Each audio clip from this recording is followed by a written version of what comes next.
Kitabu cha Isaya mlango wa 25 mulikeni Bwana. Bwana we umlungu wangu ndakukunya na kurilika zinaro maana kwa uaminifu zatimiza mautu ga ajabu. Mauturugu gapanga hangu kapindi zohende wo mzi ukale sumbi ya mawe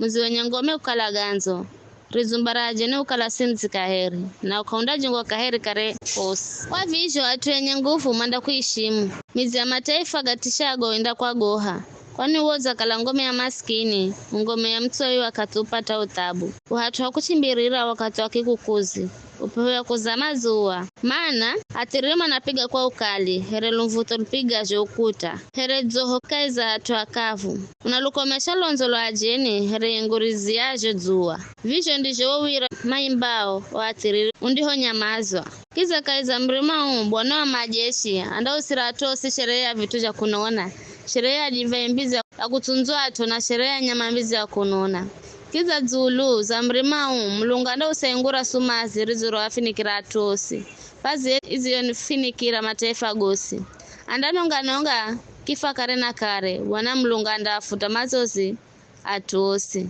na ayu saibu ya atue ulimwengu nikosi mwana bwana zane na visho siku hiyo mandamba lola yunde mlungu we hufurie mkuluhira na akifokola lola yunde bwana furie mkuluhira kwa visho nafushangilie na kufurahia okoliwa kwakwe kwa maana mkono wa bwana ndo hurakaiza mrimau na Moabu manda jogo here makoza mafukaiza wina mbolea na mandajiza kusilasila mambole za vireo mtu atu haji mikono kupiga mazi ela hata hangungana visho bwana andakikomesha kiburi chao anda banda kuta nyire za ngome za Moabu anda zitaramusha na kuzigwa gati